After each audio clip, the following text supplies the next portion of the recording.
Hello friends, welcome है आप सभी का आपके इस कृष्णा आर्ट एजुकेशन चैनल में, जो केवल और केवल बोर्ड एग्जाम की तैयारी करवाने के लिए बनी है।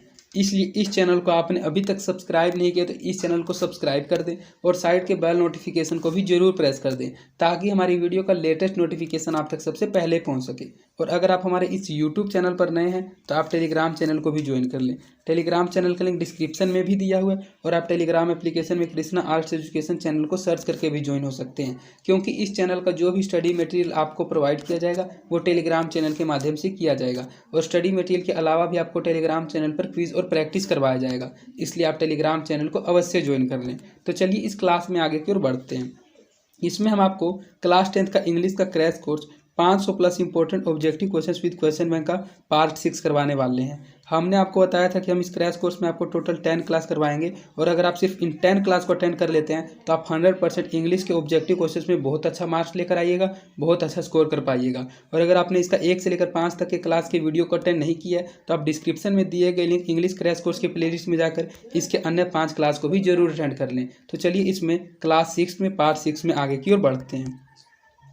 इसमें हमारा पहला क्वेश्चन है, in the page for living RC. Hutchinson discusses. जो आर.सी. हचिंसन थे उन्होंने the page for living part को लिखा था, अर्थात the page for living part के लेखक है आर.सी. हचिंसन। और किस पार्ट का लेखक कौन है, किस लेखक के द्वारा कौन सा पार्ट लिखा गया है, इसका मैंने एक सेपरेट वीडियो बना दिया है, जिसका आप डिस्क्रिप्शन में जाकर उस लिंक पर टच करके उस वीडियो को भी जरूर देख लें। क्योंकि अगर आप सिर्फ इतना जानेगा कि किस पार्ट के लेखक कौन है और किस लेखक के द्वारा कौन सा पार्ट लिखा गया है, तो आप एक मैच द फॉलोइंग एग्जाम में आता है और कुछ ऑब्जेक्टिव क्वेश्चन आता है तो आप 5 से 6 नंबर तो सिर्फ उस वीडियो को देखकर ही गेन कर लीजिएगा।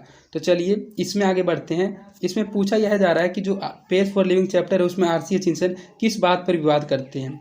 द हैप्पीनेस ऑफ मैन, मानव की खुशियों के बारे में। The agony of modern man, मतलब कि आधुनिक व्यक्तियों की पीड़ाओं के बारे में, समस्याओं के बारे में। द डिलीमा ऑफ पीपल, जनता की समस्याओं के बारे में, या फिर नन ऑफ दिस, किसी के बारे में नहीं। तो जो पेज फॉर लिविंग चैप्टर है उसमें आर.सी. हचिंसन विवाद करते हैं, डिस्कस करते हैं the agony of modern man के बारे में, अर्थात आधुनिक मनुष्यों की समस्याओं के बारे में, आधुनिक व्यक्तियों की पीड़ाओं के बारे में। तो इसका सही आंसर ऑप्शन नंबर बी हो जाएगा। In the page for living RC. Hutchinson discusses the agony of modern man. और अगर आप इन क्वेश्चन का आंसर पहले से जानते हैं, आपने पढ़ रखा है, तो आप इन क्वेश्चन का आंसर कमेंट सेक्शन में देते हुए चलिएगा। और अगर आपके लिए यह क्वेश्चन नया है तो आप इन क्वेश्चंस को अच्छे से समझते हुए और याद करते हुए चलिएगा। इसके बाद हमारा नेक्स्ट क्वेश्चन है, the author of the bat is. यह सप्लीमेंट्री रीडर से चैप्टर है, और यह जो द बैट चैप्टर है इसके लेखक कौन है। लियो टोल्स्टॉय हैं, जॉन गाल्सवर्थी हैं, एंटोन चेखव है, या फिर कैथरीन मैन्सफील्ड है। तो जो द बैट फोर चैप्टर है, द बैट फोर चैप्टर के लेखक हैं एंटोन चेखव। तो इसका सही आंसर ऑप्शन नंबर सी हो जाएगा। Anton Chekhov is the author of the bat. Both the girls in the story little girls wiser than man hand. जो दोनों लड़कियां हैं, बोथ द गर्ल्स, जो दोनों लड़कियां इस कहानी में little girls wiser than man, वे क्या हैं। एक रेड हैंड, उन सभी के पास क्या है, एक लाल रुमाल है, एक ब्लू हैंड करचीफ है अर्थात ब्लू कलर का रुमाल है, नीला कलर का रुमाल है, येलो हैंड करचीफ है मतलब पीले कलर का रुमाल है, या फिर उनके पास वाइट हैंड करचीफ है, वाइट कलर का, सफ़ेद कलर का रुमाल है। तो जो the pay little girls wiser than man है, इस कहानी में जो दोनों लड़कियां, उन दोनों लड़कियों के पास एक रेड कलर का हैंड करचीफ है, अर्थात एक लाल कलर का उन सभी के पास रुमाल है। तो इसका सही आंसर ऑप्शन नंबर ए हो जाएगा। Both the girls in the story little girls wiser than man had a red handkerchiefs. Mahadevi Verma is the author of. ये 4 चैप्टर का नाम दिया गया और पूछा जा रहा है कि जो महादेवी वर्मा है वे इन सभी पाठों में से किस पाठ की लेखिका है। गीलू की, द पेज फॉर लिविंग की, what is wrong with Indian films की, या फिर वंस अपॉन ए टाइम की। तो हम आपको नीचे से बताते हुए चलते हैं। वंस अपॉन ए टाइम के तो लेखक है Tony Morrison, what is wrong with Indian films के लेखक है सत्यजीत राय, द पेज फॉर लिविंग के लेखक है आर.सी. हचिंसन, तो बच गया गीलू, और गीलू के लेखक है महादेवी वर्मा। हमने आपको एक बार और बताया था वीडियो की शुरू होते ही, एक बार हम आपको इस बात को और कह देते हैं कि आप उस सेपरेट वीडियो को the author of their name of chapters and their authors, उस वीडियो को जरूर देख लीजिएगा जिसमें पाठ और उनके लेखकों के नाम दिया गया है। क्योंकि अगर आप उस वीडियो को अटेंड कर लेते हैं तो आपका सभी क्वेश्चन अच्छे से क्लियर हो जाएंगे और आप मैच द फॉलोइंग एग्जाम में बहुत अच्छे से बना पाइएगा। तो महादेवी वर्मा जो लेखिका है गीलू पाठ की है। गीलू एक स्क्विरल का नाम होता है। तो इसका सही आंसर ऑप्शन नंबर ए हो जाएगा। Mahadevi Verma is the author of Gillu. As per the acceptance speech, the beauty of genuine brotherhood and peace is more precious than. जो एक्सेप्टेंस स्पीच पार्ट है उस पार्ट के अनुसार जो जेन्युइन ब्रदरहुड है, वास्तविक भाईचारा और शांति है, वह कहीं अधिक कीमती है डायमंड से, हीरे से, गोल्ड से, सोने से, सिल्वर से, चांदी से, या फिर ऑल ऑफ द अबव, इन सभी से। तो जो एक्सेप्टेंस स्पीच में एक बात है, एक सुंदरता है, जेन्युइन ब्रदरहुड अर्थात वास्तविक भाईचारा और शांति, वह वास्तविक भाईचारा और जो शांति है वह कहीं अधिक कीमती है इन सभी चीज़ों से, अर्थात ऑल ऑफ द अबव से, हीरे से, सोने से और चांदी से भी। वास्तविक भाईचारा और शांति एक्सेप्टेंस स्पीच पार्ट में इन सभी चीज़ों से कहीं अधिक कीमती है। तो इसका सही आंसर ऑप्शन नंबर डी हो जाएगा, all of the above is precious then genuine brotherhood and peace. Katherine Mansfield is basically, जो कैथरीन मैन्सफील्ड थे वे वास्तविक में क्या थी? एक नोवेलिस्ट थी, उपन्यासकार थी, एक स्टोरी राइटर थी अर्थात एक कहानी लेखिका थी, एक ड्रामेटिस्ट थी, एक कलाकार थी, या फिर एक पोइट थी अर्थात एक कवित्री थी। एक जो कैथरीन मैन्सफील्ड है वह वास्तव में एक स्टोरी राइटर थी अर्थात एक कहानी लेखिका थी। तो इसका सही आंसर ऑप्शन नंबर बी हो जाएगा, Katherine Mansfield is basically as a story writer. The unity of Indian culture was a lecture developed by Humayun Kabir. The unity of जो इंडियन कल्चर है वह एक लेक्चर है अर्थात वह एक भाषण है। तो इस भाषण को हुमायूं कबीर के द्वारा डिलीवर किया गया, अर्थात इस भाषण को हुमायूं कबीर के द्वारा किस यूनिवर्सिटी में दिया गया है? बेंगलोर यूनिवर्सिटी में, बड़ौदा यूनिवर्सिटी में, दिल्ली यूनिवर्सिटी में, या फिर बॉम्बे यूनिवर्सिटी में। तो सबसे पहले तो आपको यह अच्छे से ध्यान रखना है कि the unity of Indian culture जो चैप्टर है अर्थात जो यह लेक्चर है, यह जो भाषण है, इसके लेखक हैं हुमायूं कबीर अर्थात हुमायूं कबीर के द्वारा यह भाषण दिया गया और यह भाषण उनके द्वारा बड़ौदा यूनिवर्सिटी में अर्थात बड़ौदा यूनिवर्सिटी में दिया गया है। तो इसका सही आंसर ऑप्शन नंबर बी हो जाएगा, Baroda university. The unity of Indian culture was a lecture delivered by Humayun Kabir in Baroda university.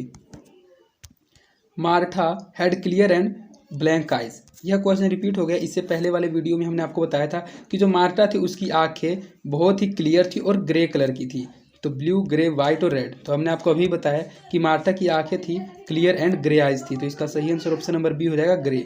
Martha had clear and grey eyes. In the story once upon a time the woman was visited by. यह जो कहानी है once upon a time, जिसके लेखक है Tony Morrison, और इस कहानी का मतलब होता है एक समय की बात है। तो यह जो कहानी है वंस अपॉन ए टाइम, इसमें जो महिला है वह किससे मिलती है? वॉज विजिटेड बाय किसके द्वारा मिलती है? सम यंग पीपल, कुछ जवान व्यक्तियों के द्वारा, सम ओल्ड पीपल, कुछ बूढ़े व्यक्तियों के द्वारा, सम रिच पीपल, कुछ अमीर व्यक्तियों के द्वारा, या फिर सम सिक पीपल, कुछ बीमार व्यक्तियों के द्वारा। तो यह जो कहानी है वंस अपॉन ए टाइम, इस कहानी में जो महिला है वह मिलती है सम यंग पीपल, कुछ जवान पुरुषों से, कुछ जवान जनता से। तो इसका सही आंसर ऑप्शन नंबर ए हो जाएगा, सम यंग पीपल, कुछ जवान लोगों से। तो in the story once upon a time the woman was visited by some young people. The story little girls wiser the man, जो है little girls wiser the man है, यह जो कहानी है यह किसके द्वारा लिखा गया है? Has been written by Leo Tolstoy के द्वारा, टोनी मॉरिसन के द्वारा, हुमायूं कबीर के द्वारा, या फिर जॉन लेक्स्यू के द्वारा। तो यह जो कहानी है little girl wiser the man, यह लिखा गया है लियो टोल्स्टॉय के द्वारा। और लियो टोल्स्टॉय के द्वारा एक पार्ट का आपको एक चैप्टर का नाम और याद रखना है कि वार एंड पीस पुस्तक के लेखक भी लियो टोल्स्टॉय हैं। और यह जो कहानी है little girls wiser the man, इसके भी लेखक लियो टोल्स्टॉय हैं। तो इसका सही आंसर ऑप्शन नंबर ए हो जाएगा, लियो Tolstoy is the author of little girls wiser the man. हुम वॉज द पोर्टर चैलेंजिंग, अर्थात जो पोर्टर है, जो बोझा ढोने वाला है, उसको किसने चैलेंज दिया था? माउंटेन ने, पर्वतों ने, ट्री ने, पेड़ ने, या फिर सी ने, समुद्र ने, या फिर स्टार्स ने। तो जो पोर्टर थे उनको चैलेंज दिया था माउंटेन ने। हुम वॉज पोर्टर चैलेंजिंग, तो माउंटेन वॉज पोर्टर चैलेंजिंग। जो पार्ट था, जो आपने चैप्टर पढ़ा था, उसमें जो पोर्टर थे उन्होंने चैलेंज दिया था माउंटेन को। तो इसका सही आंसर ऑप्शन नंबर ए हो जाएगा, mountain was the porter challenging. Martha used to tell her stories in the, जो मार्था थी वह अपनी कहानियों को कहाँ सुनाना पसंद करती थी? Tell her stories in the hazel glen, in the forest, जंगलों में, इन द कॉटेज, या फिर इन द चर्च में।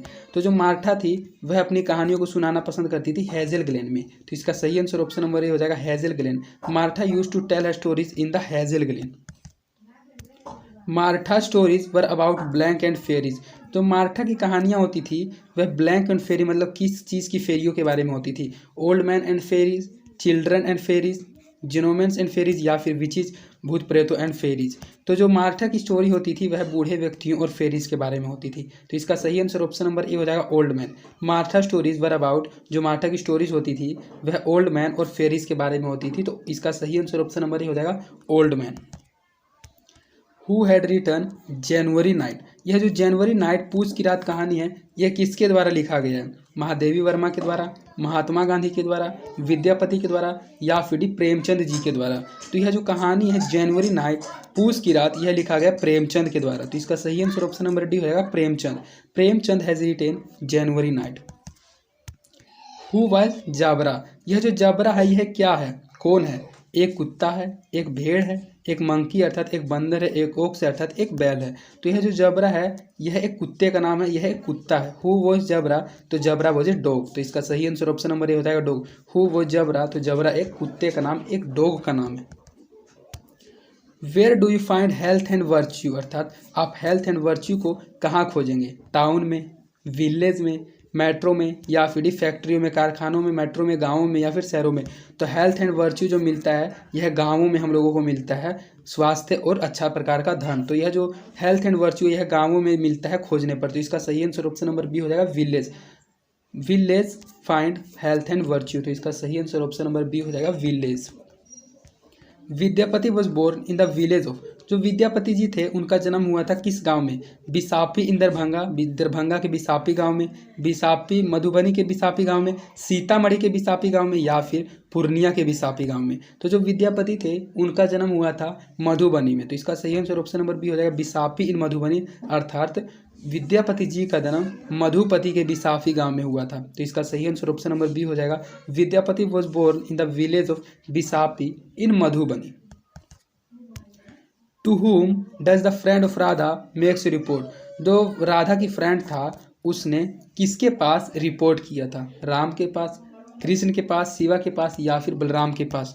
तो जो राधा की फ्रेंड थी उसने रिपोर्ट किया था कृष्ण के पास। वैसे भी आप जानते हैं कि राधा कृष्ण की जोड़ी होती है। तो इसका सही आंसर ऑप्शन नंबर बी हो जाएगा Krishna. To whom does the friend of Radha make a report? तो इसका सही आंसर ऑप्शन नंबर बी हो जाएगा कृष्ण।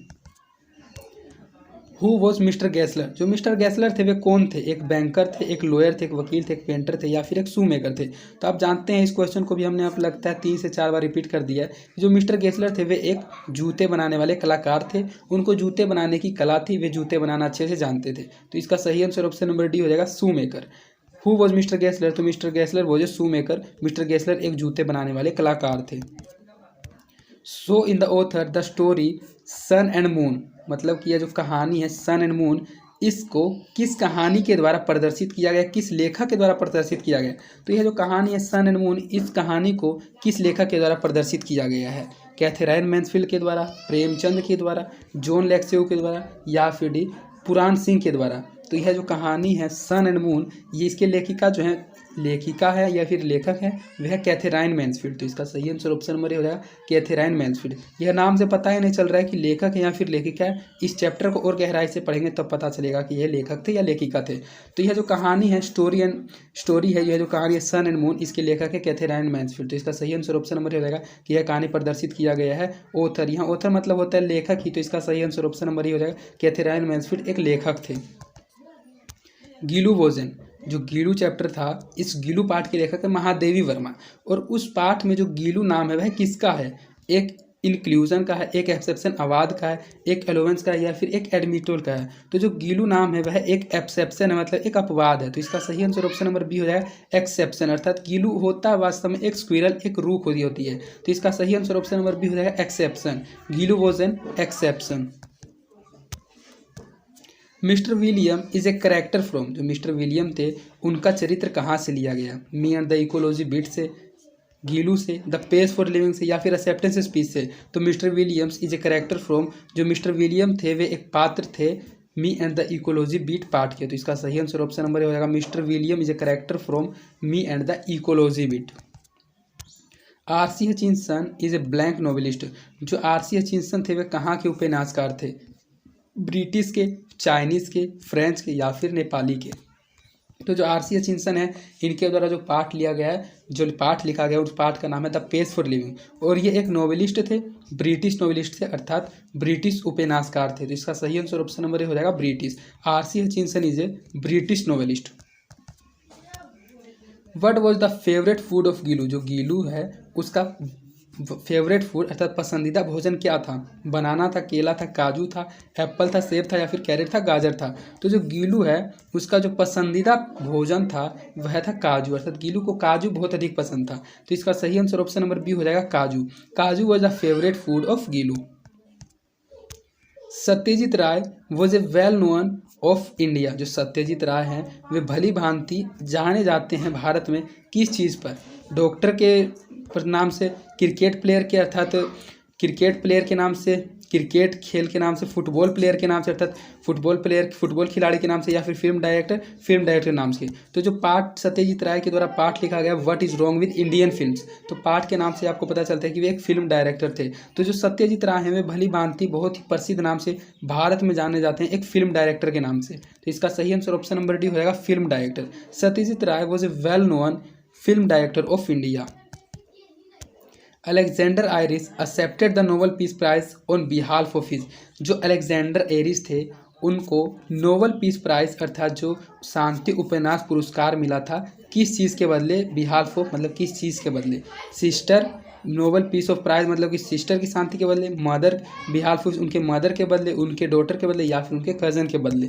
तो जो अलेक्जेंडर आयरिस थे उनको नोबेल पीस प्राइज मिला था, एक्सेप्ट किया था उन्होंने बिहाफ ऑफ हिज मदर, अपने मदर के बदले में। तो इसका सही आंसर ऑप्शन नंबर बी हो जाएगा मदर।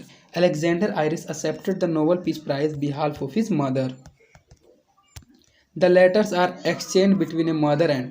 जो लेटर है, जो पत्र है, वह बदला गया था किनके बीच? माता और सन के बीच, माता और फादर के बीच, माता और डॉटर के बीच, mother and mother in law के बीच। तो यह जो पत्र था वह बदला गया था, एक्सचेंज किया गया था between a mother and daughter, माँ और बेटी के बीच उस पत्र का अदल बदल हुआ था। तो इसका सही आंसर ऑप्शन नंबर सी हो जाएगा daughter. The letters are exchange between a mother and a daughter. The page for living is written by. तो इसको तो हमने आपको लगता है 3 से 4 बार बता दिया है कि जो पेज फॉर लिविंग चैप्टर है वह किसके द्वारा लिखा गया? महादेवी वर्मा के द्वारा, सत्यजीत राय के द्वारा, हुमायूं कबीर के द्वारा, या फिर आर सी हचिंसन के द्वारा। तो यह जो पेज फॉर लिविंग है यह लिखा गया आर सी हचिंसन जी के द्वारा। तो इसका सही आंसर ऑप्शन नंबर डी हो जाएगा R C Hutchinson. The page for living is written by R C Hutchinson. Mahadevi Verma is an blank poetess. जो महादेवी वर्मा है वह कहाँ की कवित्री है? African poetess, American poetess, Indian poetess, या फिर श्रीलंकन पोइटिस। तो यह जो महादेवी वर्मा है वह एक इंडियन पोइटेस थी, अर्थात एक भारतीय कवित्री थी। तो इसका सही आंसर ऑप्शन नंबर सी हो जाएगा Indian. Mahadevi Verma is an Indian poetess. Gillu was the name of a. जो गीलू है यह किसका नाम है? एक कुत्ते का नाम है, एक बिल्ली का नाम है, एक स्क्विरल का नाम है, या फिर एक मंकी का नाम है। तो जो गीलू है, इस गीलू पाठ के लेखक है महादेवी वर्मा, और गीलू का जो पसंदीदा भोजन था वह काजू था, और गीलू उस पाठ में नाम था एक स्क्विरल का। तो इसका सही आंसर ऑप्शन नंबर सी हो जाएगा squirrel. Gillu was the name of a squirrel.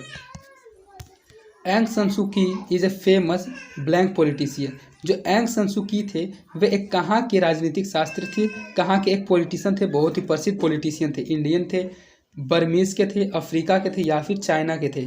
तो जो एंग सन सू की थे वे एक फेमस बर्मीज पॉलिटिशियन थे। तो इसका सही आंसर ऑप्शन नंबर बी हो जाएगा Burmese. Ang San Suu Kyi is a famous Burmese politician. When did Aung San Suu Kyi get the Nobel peace prize? अर्थात एंग सन सू की को शांति उपन्यास पुरस्कार कब मिला था? 1991 ईस्वी में, 1993 ईस्वी में, 1992 में, या फिर 1994 में। तो एंग सन सू की को भारतीय जो उपन्यास पुरस्कार होता है, जो शांति उपन्यास पुरस्कार होता है, वह 1991 ईस्वी में मिला था, 1991 में। तो इसका सही आंसर ऑप्शन नंबर ए हो जाएगा 1991। 1991 एंग San Suu Kyi get the Nobel peace prize. Where did the old wise lady live? जो ओल्ड वाइज लेडी थी वह कहाँ रहती थी? इन ए स्मॉल हाउस, एक छोटे से घर में रहती थी, इन ए बिग हाउस, एक बड़े से घर में रहती थी, इन ए टेम्पल, एक मंदिर में रहती थी, या फिर इन ए मॉस्को में रहती थी। तो वह जो ओल्ड वाइज लेडी थी वह एक स्मॉल अर्थात एक छोटे से घर में रहती थी। तो इसका सही आंसर ऑप्शन नंबर ए हो जाएगा the old wise lady live in A small house. Who was deliver the speech the unity of Indian culture? यह जो यूनिटी ऑफ इंडियन कल्चर है, यह जो भाषण है, जो स्पीच है, यह किसके द्वारा डिलीवर किया गया, यह भाषण किसके द्वारा दिया गया है? एंग सान सू की के द्वारा, हुमायूं कबीर के द्वारा, अलेक्जेंडर हैरिस के द्वारा या फिर सत्यजीत राय के द्वारा। तो इसी से रिलेटेड आपने एक क्वेश्चन और पढ़ा था, जिस क्वेश्चन में यह पूछा गया था कि यह जो यूनिटी ऑफ इंडियन कल्चर भाषण है, यह भाषण हुमायूं कबीर के द्वारा दिया गया है, लेकिन यह किस यूनिवर्सिटी में दिया गया था? तो यह बड़ौदा यूनिवर्सिटी में दिया गया था। तो इसमें केवल और केवल पूछा जा रहा है कि यह भाषण किसके द्वारा दिया गया, तो इस भाषण को जो दिया गया था हुमायूं कबीर जी के द्वारा। तो इसका सही आंसर ऑप्शन नंबर बी हो जाएगा, Humayun Kabir. Humayun Kabir has delivered the speech the unity of Indian culture. The names of two little girls wiser are, जो two little wiser than man chapter था, उसमें जो दोनों लड़कियां की नाम क्या थी? Akola and Malasa, Akyola and Malaya, Akolia and Malina या फिर डी अकोलिया एंड माला। तो जो the little girls, two little girls wiser the man जो पार्ट है, उस पार्ट में जो दो लड़कियां थी, उन दोनों लड़कियों का नाम था, एक का नाम था एक्योलिया और दूसरा का था मलासा। तो इसका सही आंसर ऑप्शन नंबर ए हो जाएगा, the names of two little girls are Akyolia and Malasa. Which animal messes up Mrs Green yard? Messes up का मतलब होता है गंदा कर देना, कूड़ा कचरा कर देना। तो ऐसी कौन सा जानवर था जो कि ग्रीन के यार्ड को गंदा कर देता था? हॉर्स था, मतलब कि घोड़ा था, कैट था, बिल्ली थी, डॉग था या फिर काऊ था? यहाँ डॉग तो नहीं होना चाहिए, केवल डॉग होना चाहिए। तो जो मिसिस ग्रीनी थे, उन्होंने एक कुत्ता पाल रखा था और वही कुत्ता उनके यार्ड को गंदा कर देता था। तो इसका सही आंसर ऑप्शन नंबर सी हो जाएगा, dog. Which animal messes up Mrs Greenie yard? तो dog animal messes up Mrs Greenie yard. Where did the writer the page for living watch the play? The page for living के जो लेखक हैं उनके नाम है आर सी हचिंसन, और जो उनके लेखक हैं वे नाटक देखने कहाँ गए थे? दुबई में गए थे, दुबलिन में गए थे, दिल्ली में गए थे या फिर लंदन में गए थे? तो बहुत बच्चे इनमें कंफ्यूज हो जाते हैं कि दुबई था या फिर दुबलिन था, तो हम आपको अच्छे से बता देते हैं कि उस जगह का नाम था दुबलिन। तो इसका सही आंसर ऑप्शन नंबर बी हो जाएगा, दुबलिन। द पेज फॉर लिविंग जो चैप्टर है, इस पाठ के लेखक हैं आर सी हचिंसन, और वे दुबलिन में एक नाटक को देखने गए थे जिसमें उन्होंने कोर मर्चेंट के नाटक को देखा था। तो इसका सही आंसर ऑप्शन नंबर बी हो जाएगा, दुबलिन। ओडी ऑन सोलिट्यूड, यहाँ वन नहीं होना चाहिए था, ode on solitude is written by, यह एक कविता का नाम है, पोइम का नाम है। तो ये जो पोइम है यह किसके द्वारा लिखा गया? अलेक्जेंडर पेपर के द्वारा। अलेक्जेंडर पेपर नहीं होता, अलेक्जेंडर पोप होता है, तो यह भी गलत है, टाइपिंग में यहाँ पोप होना चाहिए था। अलेक्जेंडर पोप के द्वारा, मिल्टन के द्वारा, रूपर्ट ब्रूक के द्वारा या फिर वोल्टर डिलामेर के द्वारा। तो जो ओडी ऑन सोलिट्यूड पोइम है, इसके जो पोइट हैं, इसके जो लेखक हैं, इसके जो कवि हैं, वे हैं अलेक्जेंडर पोप। तो इसका सही आंसर ऑप्शन नंबर ए हो जाएगा, Alexander Pope is written the ode on solitude. The polythene bag melts down when a little blank is applied. जो पॉलीथीन बैग होते हैं वे गलने लगते हैं, उनके नीचे सिर्फ थोड़ी सी ठंड देने से, थोड़ी सी गर्मी देने से, थोड़ी सी दूध देने से या फिर थोड़ी सी वाटर अर्थात जल देने से। तो जो पॉलीथीन बैग होती है वह गलने लगती है, मेल्ट होने लगती है, बस उनके नीचे आप थोड़ा सा गर्मी अप्लाई कीजिएगा, थोड़ा सा गर्मी दीजिएगा तो वह गलने लग जाएगी, अर्थात वार्म। तो इसका सही आंसर ऑप्शन नंबर बी हो जाएगा, warm. The polythene bag melts when down a little warmth is applied. The poem the empty hut, यह जो कविता है the empty hut tells about the problem caused by, मतलब किसके द्वारा समस्याएं उत्पन्न हुई है, वह किसके द्वारा समस्याएं उत्पन्न हुई है, किसके बारे में बताती है? Poverty is caused by, content caused by greed या फिर कोज्ड बाय एंजर। तो जो द एम्पर्टी हर्ट है, यह जो कविता है, इस कविता में जो कंजूसी के कारण समस्या उत्पन्न हुई है उसी के बारे में बातचीत होती है, उसी के बारे में बताया जाता है। तो इसका सही आंसर ऑप्शन नंबर सी हो जाएगा, ग्रीड, अर्थात ग्रीड का मतलब होता है कंजूस। The koel is full of dissatisfaction because it's blank with note with her. जो कोयल पाठ है, इस कोयल पाठ में वह बिल्कुल ही असंतुष्ट हो जाती है, क्योंकि वह किसके साथ नहीं रहती है? अपने लवर के साथ नहीं रहती है, अपने सिस्टर के साथ नहीं रहती है, अपने मदर के साथ नहीं रहती है या फिर अपने फादर के साथ नहीं रहती है। तो यह जो तो कोयल चैप्टर है वह पूरी तरह से असंतुष्ट हो जाती है पाठ में, क्योंकि वह अपने लवर के साथ उस पाठ में नहीं रहती है। तो इसका सही आंसर ऑप्शन नंबर ए हो जाएगा, lover. The koel is full of dissatisfaction because it's lover not with her, क्योंकि उनका जो लवर है वह उसके साथ नहीं है। How does the koel feel, जो कोयल है वह कैसा महसूस करती है? सेटिस्फाइड संतुष्ट महसूस करती है, हैप्पी महसूस करती है, रेस्टलेस महसूस करती है या फिर पीसफुल शांतिपूर्ण महसूस करती है? तो जो कोयल है, उस कोयल पार्ट में जो कोयल है वह महसूस करती है रेस्टलेस। तो इसका सही आंसर ऑप्शन नंबर सी हो जाएगा, रेस्टलेस। वहाँ सभी धर्मों के लोग रहते हैं। अब आपको कुछ ट्रांसलेशन आ गया, ट्रांसलेशन भी आपको पढ़ना बहुत जरूरी है, क्योंकि 5 ऑब्जेक्टिव क्वेश्चन में आपका 5 मार्क्स का ट्रांसलेशन भी जरूर आता है।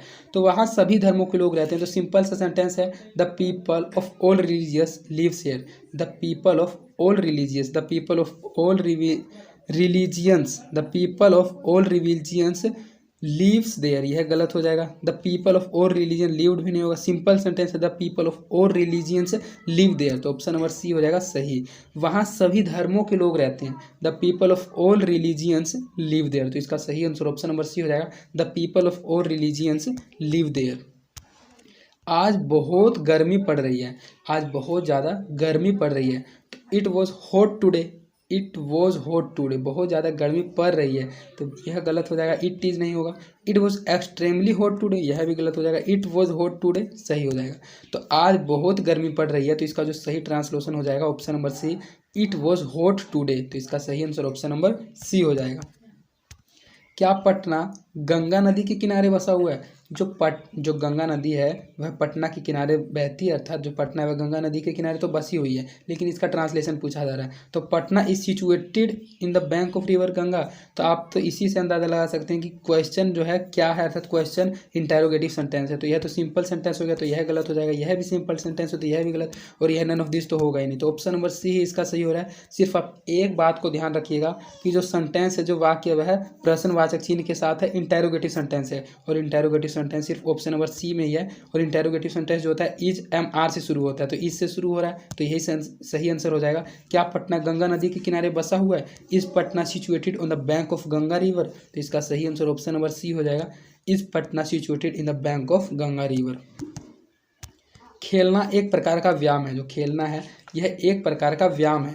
Playing is kind of exercise, यह हो सकता है। प्लेइंग आर तो होगा ही नहीं, क्योंकि एक प्रकार का है, सिंगुलर सेंटेंस है और यह प्लूरल सेंटेंस बन गया, तो यह भी गलत। यह भी बहुवचन वाला सेंटेंस है, आर लगा दिया गया, तो यह भी गलत, और नन ऑफ दिस तो होगा ही नहीं। तो खेलना एक प्रकार का व्यायाम है, अर्थात playing is a kind of exercise, तो इसका सही आंसर ऑप्शन नंबर रहेगा, playing is kind of exercise. जो इज होता है यह एक सिंगुलर वर्ब होता है, और सिंगुलर सेंटेंस है तो सिंगुलर वर्ब यूज होगा, तो इसका सही आंसर ऑप्शन नंबर हो जाएगा, playing is kind of exercise.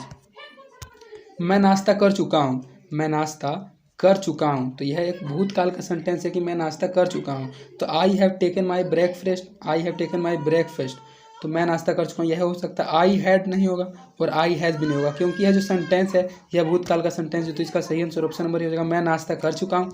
I have taken my breakfast, मैं नाश्ता कर चुका हूँ, तो इसका सही आंसर ऑप्शन नंबर ए हो जाएगा।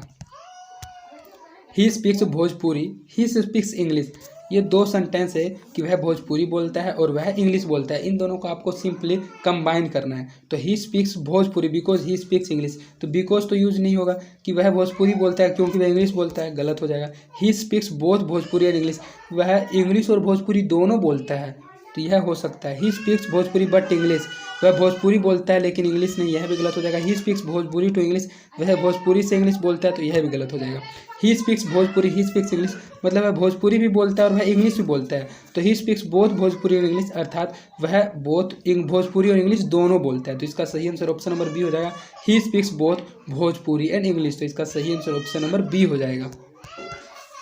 She has two sons, she has to educate them, उसके दो लड़के हैं, दो बेटे हैं और वह दोनों को पढ़ाना चाहती है, तो she has two sons to educate them, उसके दो लड़के हैं और दोनों को पढ़ाना चाहती है। She has two sons to educate, उसके दो लड़के हैं और वह दोनों को पढ़ाना चाहती है। She has two sons when she has to educate them, उसके दो लड़के हैं जब वह उनको पढ़ाएगी। She has two sons why she has to educate them, उसके दो लड़के हैं क्यों, वाई मतलब होता है क्यों वह उनको पढ़ाएगी। तो यह सेंटेंस अलग टाइप का, अलग अलग सेंटेंस है, इन दोनों सेंटेंस को आपको कंबाइन करना है, तो इसका जो कॉम्बिनेशन होगा टू के साथ होगा, तो इसका सही आंसर ऑप्शन नंबर बी हो जाएगा। She was two sons to educate, उसके दो लड़के थे, दोनों को पढ़ाना था, तो इसका सही आंसर, उसके दो लड़के दोनों के दोनों पढ़े लिखे हैं, तो इसका सही आंसर ऑप्शन नंबर बी हो जाएगा। She was two sons to educate. I went there the office was close, मैं वहाँ गया तो जो ऑफिस था वह बंद हो गया, तो when I went there the office was closed, जब मैं वहाँ गया तब ऑफिस क्लोज हो गई, यह हो सकता है। When I went there that the office, that का तो यूज नहीं होगा, यह भी गलत हो जाएगा। When I went there so the office was close, so का भी यूज नहीं होगा, बिकॉज का भी यूज नहीं होगा कि जब मैं वहाँ घर गया तो क्योंकि वह ऑफिस बंद हो गया। इसका जो सही आंसर हो जाएगा option number A, when I went there, जब मैं वहाँ गया, द ऑफिस वॉज क्लोज, तब तक ऑफिस बंद हो चुका था। तो इसका सही आंसर ऑप्शन नंबर ये हो जाएगा, when I went there the office was close. जो इस टाइप का क्वेश्चन होता है, इस टाइप के क्वेश्चन में सिंपली आपको चार ऑप्शन पढ़ के अपना हल्का सा माइंड लगाना रहता है और आप अपने माइंड के अनुसार इन क्वेश्चन का सही आंसर दे सकते हैं।